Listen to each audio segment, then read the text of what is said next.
And what counsel would you give to a collector to get into the hobby for the long term? Well, a long-term collection can be, as long as it shows you interest and it's long-term because you hold it a long time, you don't just decide to get rid of it. But the best hobby I can do is, A, get as many reference books on the series that you're starting to collect. Read about them. Read about the amount that were made. Look how many were struck. Look at auction records occasionally if you start to get a little more expensive coins. Do things that will instruct you what they are. The greatest thing that's going wrong right now, for example, is that the series, which was held in great awe in the early days, especially the days I was selling a lot of stuff, commemorative $50. All of a sudden, a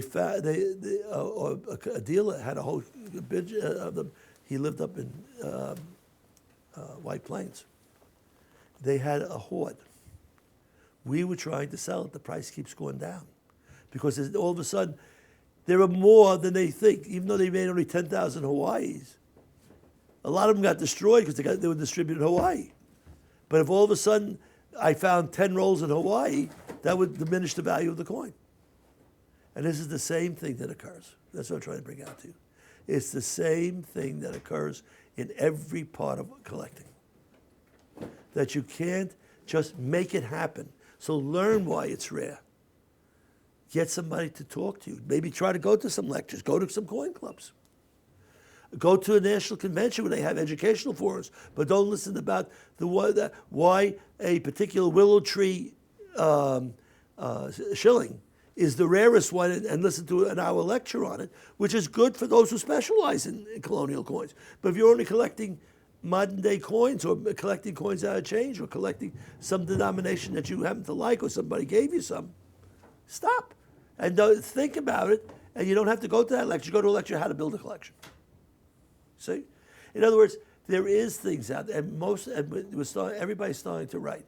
Dave Bowers has written a number of books on collecting. Sometimes they're the word would be over-informative, because you got to have a background to understand when you start. And sometimes you need to start with a beginner's book. You might even end up buying a coin collecting book that was on a children's shell case in a bookstore. You might even start there, because it more explains to you the difference between a 2-cent piece and a 3-cent piece. All right? And this is something simple. Or why they changed designs, or why they changed weights. The guidebook is trying to put in more explanations when they make changes now. Years ago, you didn't have that kind of stuff in the guidebook. You need somebody to help you, and then find a dealer that has a good reputation. And don't rely on what somebody says on the eBay, this is the best, or on the internet, this is finest, or something like this. Yes, read it, understand what you're reading, but then find out what it really means. So therefore, it's like I saw an ad the other day for a medal that's being made. That is where it's going to have silver dollars worth of silver, which is $20, all right? But we want $59.50 for it. And they'll tell you how many they're going to strike. So they're going to strike, every time you buy one, they'll strike another one. How do you think the Chinese are getting away with all this stuff? They send in bulk. They take coins they were able to strike, believe it or not, at San Francisco Mint machinery that they bought. But they were changing the mint equipment. And they strike the coin, and then they put them in tumblers to make them wear so they look like they were used.